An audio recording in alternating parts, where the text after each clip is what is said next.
예수께서 즉시 제자들을 재촉하사 자기가 무리를 보내는 동안에 배를 타고 앞서 건너편으로 가게 하시고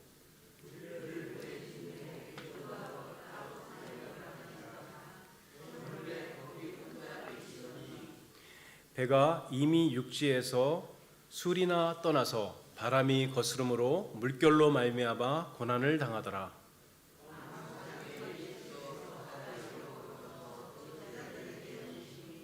제자들이 그가 바다 위로 걸어오심을 보고 놀라 유령이라 하며 무서워하여 소리 지르거늘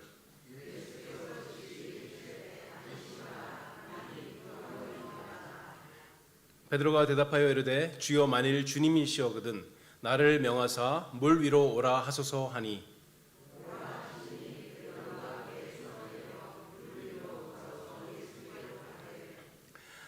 바람을 보고 무서워 빠져가는지라 소리질러 이르되 주여 나를 구원하소서 하니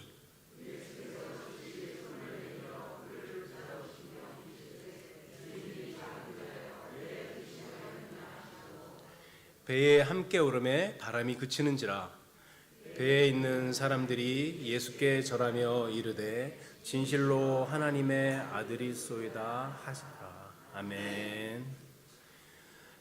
예수님께서 공생애를 시작하시고 세 번째 유월절이 가까웠을 때가 가장 인기가 많으셨을 때였습니다. 얼마나 인기가 많았냐 하면 오늘 읽은 본문 말씀 앞에 있는 14절의 말씀을 보면 큰 무리가 주님을 따랐다고 했습니다. 큰 무리가 얼마큼일까요? 우리가 잘 아는 대로 남자만 5,000명, 여자와 어린아이들까지 다 합치면 10,000명에서 20,000명 정도 되는 아주 많은 사람들이 예수님을 따라왔습니다. 성경을 알고 있는 유대인들이지만 성경의 하나님은 잘 알지 못하고 목자 없는 양같이 유리방황하며 고생하는 이스라엘 사람들을, 유대인들을 예수님께서는 불쌍히 여겨주셨죠. 이들을 한없이 불쌍히 여겨서 바라보시고 그들에게 하나님의 말씀을 가르쳐 주시고 하나님의 나라가 어떤 것인지 알려주시고 그리고 병든 자의 질병을 고쳐주셨습니다. 그리고 며칠째 주님을 따라다니면서 밥을 제대로 먹지 못한 이 큰 무리의 사람들을 주님이 불쌍히 여기셨죠. 그래서 보리떡 5개와 물고기 2마리도 이들을 배부르게 먹이셨습니다. 그러자 모이던 무리에서 난리가 났어요. 무슨 난리일까요? 요한복음 6장 14절에서 이렇게 말씀합니다. 예수께서 행하신 그 표적을 보고 말하되 이는 참으로 세상에 오실 그 선지자라.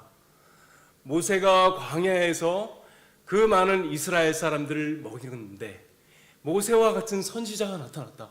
이제 우리가 먹고 사는 문제는 해결되었다. 이분은 모세가 말한 바로 그 선지자 메시아가 틀림없다. 그렇죠? 드디어 우리들을 로마의 압제에서 해방해줄 정치적 메시아가 오셨다. 우리의 왕으로 모시자 하고 예수님을 임금으로 삼으려고 했습니다. 이들의 생각에는 메시아는 죄와 저주에서 구원해주는 메시아가 아니죠. 이들이 생각하는 메시아는 역사상 가장 위대한 정복자였던 다윗 왕과 이스라엘 역사상 가장 탁월한 선지자였던 엘리야를 합친 것 같은 정치적 능력과 그리고 영적인 능력을 가진 그런 메시아였어요. 이 사람들이 보기에는 예수님이 그런 존재로 보였던 것입니다. 이 사실을 잘 아시는 예수님께서 먼저 제자들을 불러서 배를 타고 건너편으로 가라고 하시죠. 오늘 말씀해 보니까 재촉하셨다 그랬어요. 재차 말씀하신 거죠. 빨리 가라, 빨리 가라. 그리고 예수님께서는 홀로 남으셔서 무리를 돌려보내십니다. 만일 예수님께서 배를 타고 가셨으면, 같이 가셨으면 이 큰 무리의 사람들이 또다시 쫓아왔을 거예요. 그런데 제자들만 배를 타는 것을 보고 예수님은 홀로 남아서 산으로 올라가셨죠. 사람들이 따라오니 예수님께서 기도하러 가시는 것을 알고 또 집으로 돌아가라고 하니까 많은 사람들은 돌아갔을 것이고 어떤 사람들은 멀찌감치 떨어져서 예수님께서 기도를 마치기를 아마 기다렸을 것입니다. 예수님께서 어떤 기도를 하셨을까요? 산에 올라가셔서 하나님의 뜻을 구하셨겠죠. 그리고 장차 신약교회를 세워갈 제자들, 특별히 사도들을 위해서 간절히 기도하셨을 것입니다. 그 사이에 제자들은 배를 타고 바다를 건너가기 위해서 노력하고 있었습니다. 원래는 갈릴리 호수 있는데 이스라엘 사람들은 물이 많으면 바다라고 말하는 그 습관이 있어서 관습이 있었어요. 그래서 성경에 보면 갈릴리 바다라고도 하고 갈릴리 호수라고도 하는 것이죠. 갈릴리 바다는 직경이 한 12km 정도 된다 그래요. 12km면 우리가 그 리로 따지면은 30리 정도 돼요. 그죠? 오늘 읽은 말씀에 마태복음 24절에 보면 술이나 떠나서 그렇죠? 사리, 오리, 육리 할 때 술이나 떠나서 배가 떠나갔다 그랬었어요. 그런데 요한복음에 보면 10여리쯤 갔다고 되어 있습니다. 30리에서 10여리면 절반 정도 간 것입니다. 갈릴리 바다 절반 정도까지 가서 노를 저으면서 열심히 가고 있는데 이때 큰 바람이 불죠. 풍랑이 일게 됐어요. 바람이 불고 파도가 높아지니 배가 출렁이면서 노를 저어서 앞으로 가기 굉장히 어려운 상태였을 것입니다. 우리가 잘 아는 대로 제자들 가운데 뱃사람이 많이 있었죠. 어부들이었습니다. 아무리 어부라 그래도 노를 잡고 저어서 가는데 풍랑이 불고 큰 파도가 일어나서 배를 때리면 쉽게 갈 수 있는 것이 아니죠.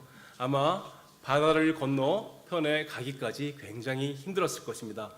바람을 거스르고 물결로 말미암아 고생하고 있을 때 예수님께서 물 위로를 걸어서 제자들에게 다가오십니다. 밤 사경인데요. 이때가 로마 사람들은 그 시간을 저녁 시간부터 12시간을 나누어서 1경, 2경, 3경, 4경 불렀어요. 3시간 단위로. 그래서 6시부터 9시까지가 1경, 9시부터 12시까지가 2경, 그리고 12시부터 3시까지가 3경. 그러니까 지금 이 시간이 4경, 새벽 3시에서 6시 사이쯤 됐을 무렵, 아마 한 4시 정도 됐겠죠. 이때에 예수님께서 바다 위로 걸어오십니다. 분명 제자들이 출발할 때 오후 시간 아마 늦었다 그래도 어쨌든 사람을 알아볼 수 있을 만큼 밝기가 있을 때였을 텐데 새벽 3시, 4시가 되도록 파도와 싸우면서 노를 젓느니라고 고생을 하고 있었습니다. 집채만한 파도가 배를 때리고 정신이 없을 때 멀리서 희미하게 팔이 있고 다리가 있고 사람의 머리가 있는 희미한 형체가 배를 향해서 다가옵니다. 얼마나 무서웠을까요? 그 새벽 시간에 배자들이 소리를 지르죠. 뭐라고 소리 질러요? 유령이다. 그래서 아마 으악 하고 비명을 다 질렀을 거예요.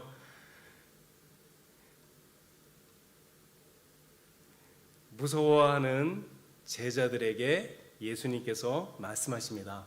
안심하라, 나다, 두려워하지 마라. 어두워서 예수님의 얼굴을 볼 수도 없고 그리고 파도 소리와 바람 소리 때문에 다 가려졌지만 주님의 음성을 잘 알아들을 수 있었죠. 그 목소리는 틀림없이 예수님의 목소리였습니다. 제자들은 이중으로 놀랐어요. 유령이 오는 줄 알고 깜짝 놀라고 또 하나는 뭐 때문에 놀랐죠? 예수님이 바다 위로 걸어오시니 깜짝 놀랐습니다. 어쨌든 주님인 것이 목소리로 확인됐으니 제자들의 두려움은 사라지고 마음이 누그러졌습니다. 그러자 베드로가 얘기하죠.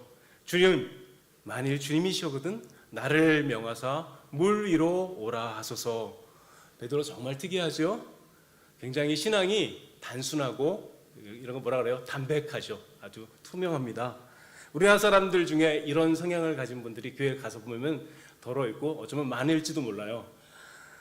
물론 사람에 따라 다르지만 일본 사람 중에 미우라 아야코라는 제가 좋아하는 작가가 있거든요. 이분이 쓴 책을 보면 일본 사람들은 성향이 많이 다른 것 같아요. 기독교로 귀의하라고 예수님을 믿으라고 전도하면 아멘하고 믿는 것이 아니라 어떻게 하죠? 그 내용이 뭔지 하나하나 따져보고 생각해보고 또 고민해보고 이런 시간을 길게 갖습니다. 한 번에 딱 믿는 것이 아니라 천천히 생각해보고 따져보고 믿기로 결정하고 나면 어떻게 믿어요? 온몸을 다해서 정말 열심히 헌신하는 성도로 믿죠. 이렇게 믿는 일본 사람들의 성향, 이런 성향도 굉장히 귀한 것이죠.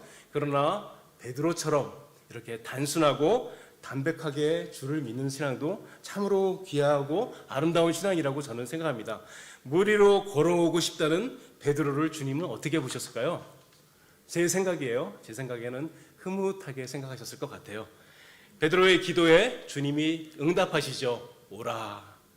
출렁이는 물 위에 서 계신 주님께로 자기도 그 바다 위에 발을 딛고 섰을 때 베드로의 마음이 얼마나 벅찬 감격이 있었을까요? 주님께로 걸어갑니다. 그런데 바람이 확 하고 자신의 몸으로 불어오는 것이 느껴지니까 그만 두려운 마음이 들었어요. 바다 밑을 보니까 물결이 출렁출렁합니다. 그렇죠? 바닷속으로 그만 빠져들어갑니다. 이때도 베드로답게 얘기하죠. 주님, 저를 구원하여 주시옵소서. 그렇죠? 주께서 베드로의 손을 붙잡고 함께 배에 오르시자 바람이 그치게 됩니다.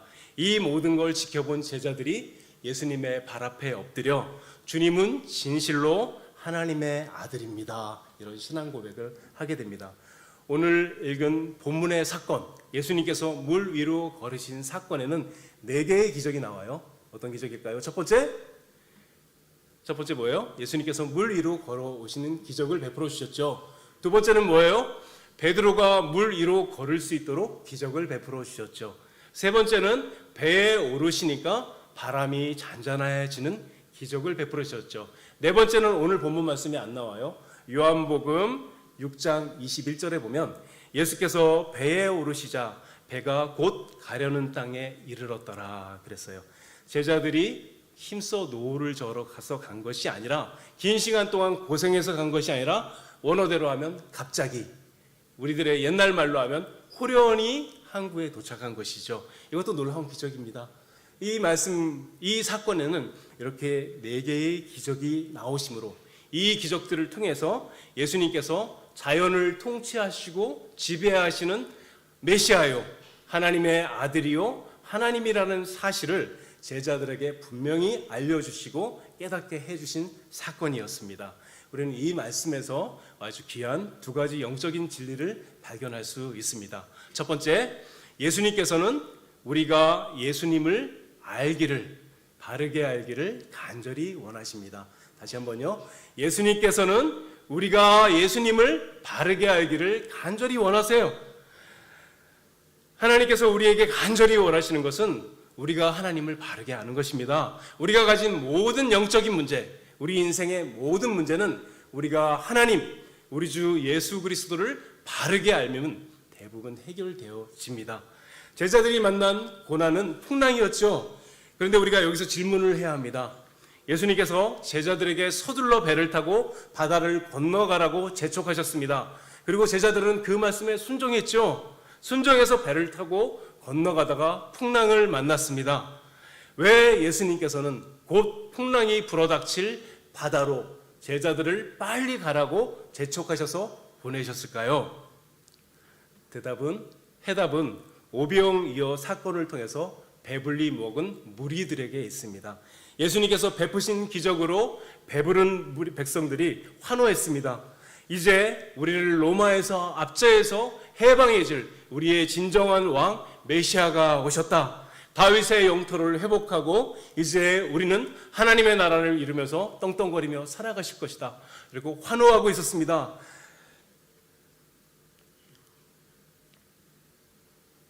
그리고 예수님을 우리의 왕으로 모시자 하고 달려들었습니다. 아직 예수님에 대해서, 메시아 사역에 대해서 명확하게 이해하지 못하는 제자들이 이런 생각을 가진 거대한 무리들에 휩쓸려서 제자들의 생각도 오해되고 왜곡되고 잘못되어질까봐 예수님께서는 그것을 우려하셔서 무리들과 제자들을 분리하여서 따로 가게 하신 것이죠. 그리고 이참에 예수님께서는 제자들에게 예수 그리스도가 누구이신지, 메시아란 과연 어떤 분이신지 분명하게 알려주기로 하신 것입니다. 제자들은 수천 수만 명의 무리 속에서 예수님이 베푸신 기적을 보고 도취해서 한껏 취해 있었죠. 우리 주님은 정말 놀라운 분이다. 이 많은 사람을 먹였지 않아. 그렇죠? 그 무리 속에서 예수님께서는 분리해 주신 것입니다. 풍랑 속에서 예수님을 바르게 알게 해 주신 것이죠. 지금 우리나라 한국교회도 마찬가지라고 저는 생각합니다. 여기에 계신 어른들은 대부분 한국교회가 부흥하고 성장하던 시대에 신앙생활을 해오셨습니다. 제가 어렸을 때 본 장면을 제가 기억하고 있어요. 여러분들도 아마 경험이 있을 것입니다. 동네 뒷산에 야산이 있었는데 친구들하고 놀이터처럼 뛰놀던 야산이었어요. 이 야산에 어느 날 운동회 때 쓰던 하얀 천막이 세워지더니 십자가를 붙였습니다. 그리고 몇 명 되지도 않은 사람이 모여서 노래 부르고 예배를 드리더니 조금 지났더니 사람들이 꽉 차기 시작해요. 거기에 저도 저희 어머니하고 손잡고 가서 예배 드린 기억이 있어요. 그런데 불과 얼마 되지 않아 그 천막에 있던 자리에 빨간 벽돌 교회가 세워졌어요. 그렇죠? 얼마나 많은 교회들이 이렇게 세워졌는지 몰라요? 어떤 시대이기 때문에 그랬을까요? 부흥하는 시대였기 때문이죠. 교회가 성장하는 시대였기 때문에 그랬습니다. 옛날 어른들은 뭐라고 얘기했냐면 뭐가 두렵냐? 사과 개짝 엎어놓고 십자가 걸어놓고 서서 설교하면 성도들은 모여든다. 정말 그랬죠? 정말 그런 시대가 있었습니다.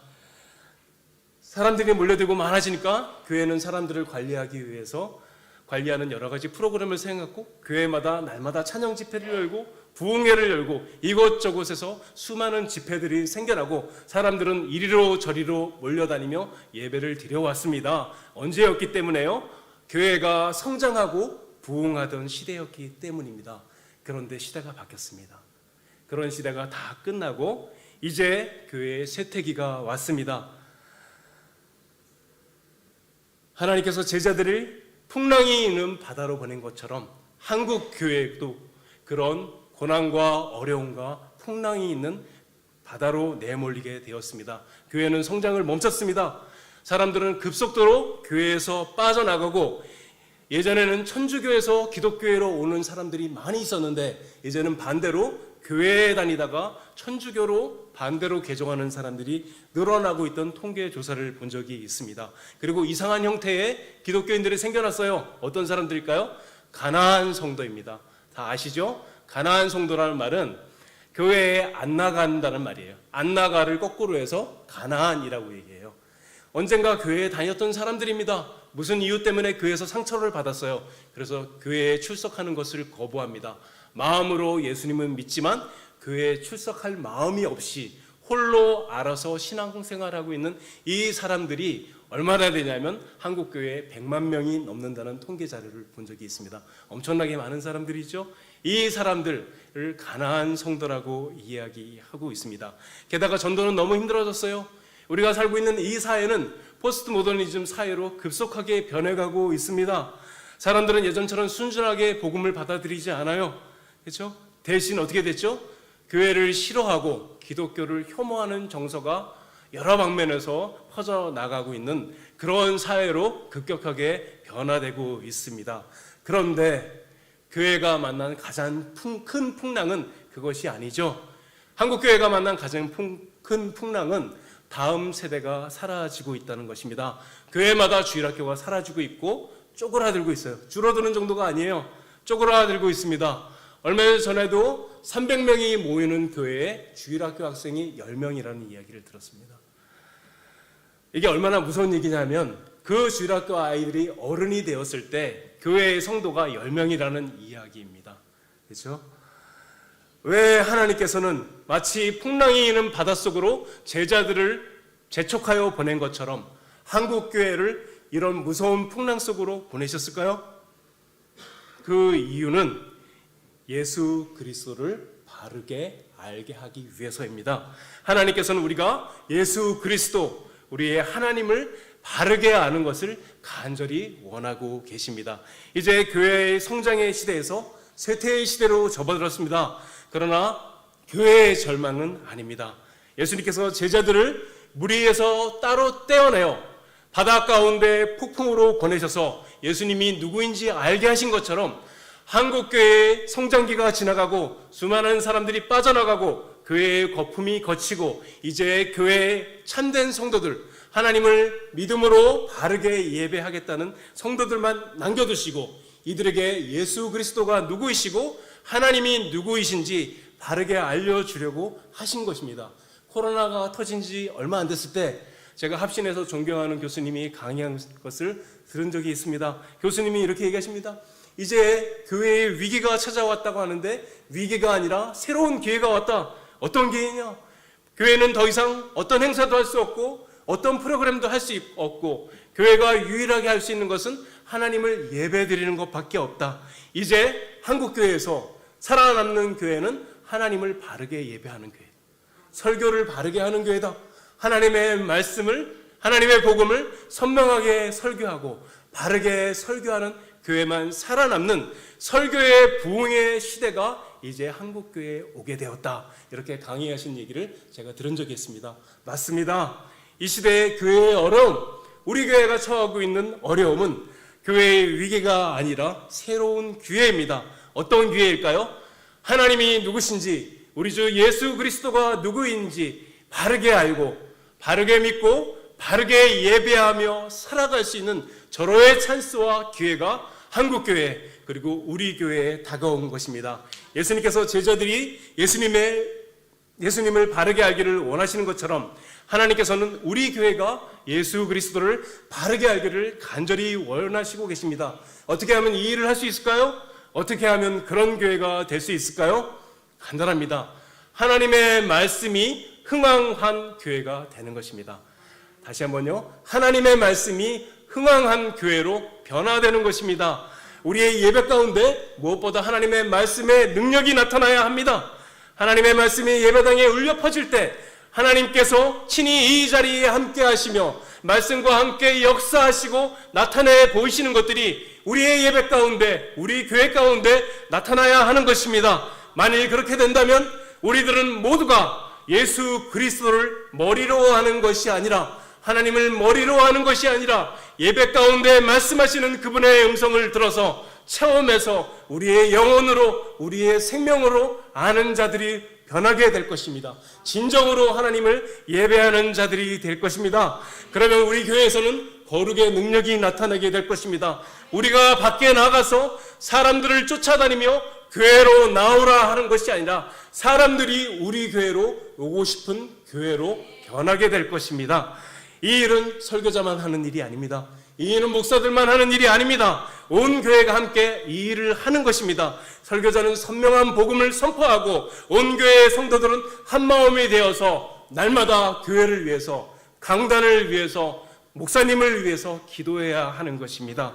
온 교회가 날마다 간절히 기도할 때, 하나님의 말씀이 선포되어질 때 그 말씀을 사용하여 주시옵소서. 말씀과 함께 임재하여 주시옵소서. 말씀으로 우리를 고쳐 주시옵소서. 누구나 우리 교회 예배당에 들어올 때 하나님이 살아계시다는 사실이 우리의 예배 가운데 선명하게 느껴지도록 우리의 예배와 함께하여 주시옵소서. 우리 교회에 말씀이 흥하게 하여 주시옵소서 하고 기도해야 하는 것입니다. 이렇게 한다면 우리 교회는 그리스도를 아는 지식이 충만하게 될 것입니다. 제자들을 바다로 떠밀면서 예수님이 누군지 알려주시기를 원했던 것처럼 우리가 이렇게 된다면 우리 교회는 그리스도를 아는 지식으로 충만해지는 교회로 변하게 될 것입니다. 이 시대의 풍랑이 우리 교회 앞에서 잔잔해지는 것을 우리의 눈으로 보게 될 것입니다.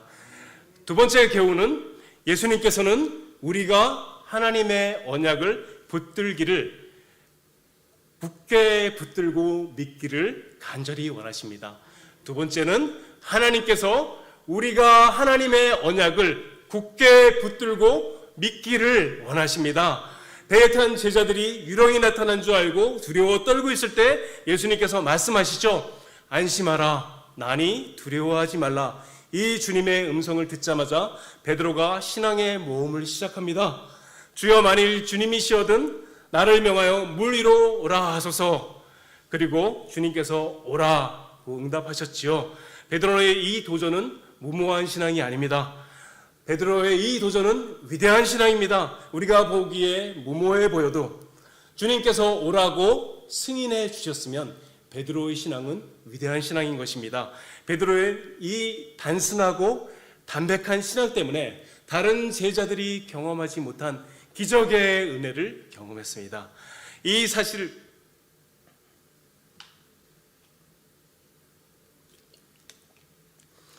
기적이라는 것이 대단해 보이지만 한겹 벗겨내면 중요한 일이 아닌 경우도 굉장히 많이 있죠.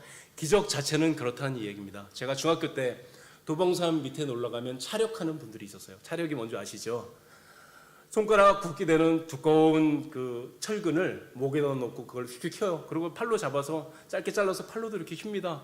그리고 어떤 분은 통나무에다가 손바닥만한 대못을 세워놓고 당수로 내려쳐요. 그랬더니 한 두세 번 내려쳤더니 손바닥 길이만한 이만한 대못이 통나무 속에 쑥쑥 들어갑니다. 중학교 때니까 얼마나 그게 놀랐겠어요. 신기해서 갈 때마다 그것을 굉장히 재밌게 봤었어요. 근데 그분이 그런 능력을 갖기까지 20년 동안 수련을 했대요.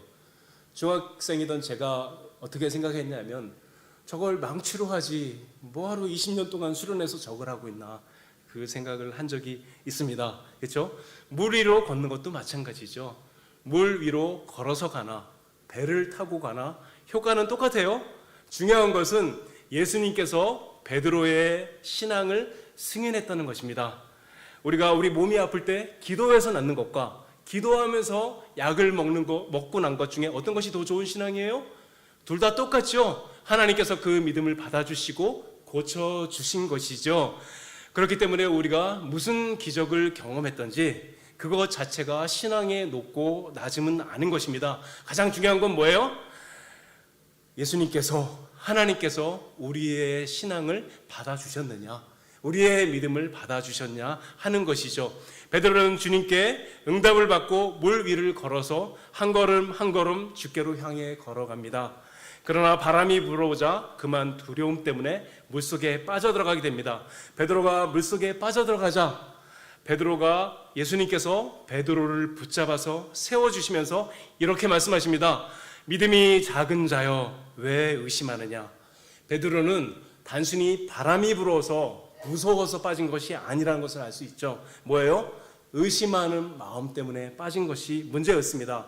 베드로의 의심은 어떤 걸 의심한 것일까요? 예수님께서 베드로에게 오라 하고 약속해 주셨죠. 오라 그랬으면 책임진다는 말씀이죠. 그런데 그 말씀, 예수님의 이 약속을 굳게 믿어야 했는데 베드로는 그러지 못한 것이었습니다. 우리들도 마찬가지입니다. 예수님을 믿는다는 것은 베드로가 물 위를 걸어서 신앙의 모험을 감행한 것처럼 주님을 향하여 신앙의 모험길을 떠나는 것입니다. 때로는 험한 산길을 걸어야 하고, 때로는 들판을 걷다가 짐승을 만나야 하고, 때로는 거친 바다를 건너야 합니다. 때로는 굶주려야 하고, 때로는 억울한 일을 당하면서 눈물 골짜기를 걸어가는 신앙의 여행을 해야 하기도 합니다.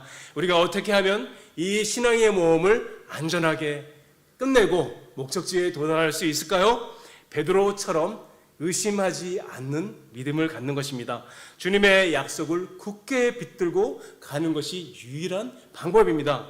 베드로에게 오라고 말씀하신 주님은 우리에게도 동일하게 굳건한 약속을 주고 계십니다. 어떤 약속일까요? 아브라함이 99세가 되었을 때 하나님께서 아브라함에게 찾아오셔서 말씀하십니다. 내가 내 언약을 너와 너 및 내 후손 사이에 세워서 영원한 언약을 삼고 너와 내 후손의 하나님이 되리라. 우리에게 주신 하나님의 굳건한 약속은 바로 복음입니다. 예수 그리스도를 믿는 여러분, 하나님은 우리의 하나님이시고 우리는 그분의 백성입니다. 이 복음을 굳게 믿으시기 바랍니다. 이보다 더 우리를 안전하게 해주는 약속은 없습니다. 우리가 하나님의 백성이면 그 누구도, 어떤 세력도, 죄악도, 악마도 우리를 하나님의 손에서 빼앗을 수 없습니다. 베드로는 바람이 흔들리는 물속에 빨려 들어가며 주님 구원해 주십시오 하고 기도하자 주님께서 손을 내밀어 베드로를 붙잡아 주셨습니다. 굳이 말씀만 하시면 되는데 물 위로 올라와서 굳건하게 서라 그러면 베드로의 몸이 올라와서 물 위에 다시 섰을 텐데 예수님께서 친히 몸을 굽히시고 베드로의 몸을 붙잡아서 그를 물 위로 세우셨습니다. 얼마나 사랑하시는지, 얼마나 친근하게 대하시는지 보여주신 것입니다. 예수님께서, 하나님께서 우리들도 그렇게 대하십니다. 사랑하는 여러분, 혹시 고난 가운데 계신 분이 계십니까?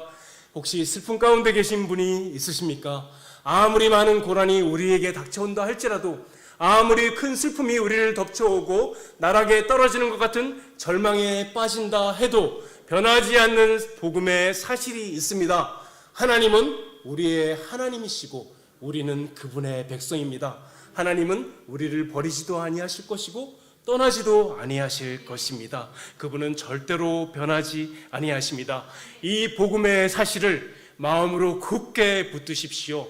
어떤 절망이 오고 어떤 고통이 다가올지라도 하나님은 나의 하나님이십니다. 하나님, 저는 하나님의 백성입니다. 저를 불쌍히 여겨 주시옵소서 하고 복음을 붙드시기 바랍니다. 우리의 신앙의 여정이 고달프지만, 힘든 일이 많이 있지만 우리는 이미 안전이 보장된 여행길을 떠나고 있는 것입니다. 예수님께서 배에 오르시자 배가 항구에 호련히 도착한 것처럼 때가 되면 우리들도 하나님의 도성에 호련히 도착해 있는 우리들을 보게 될 것입니다.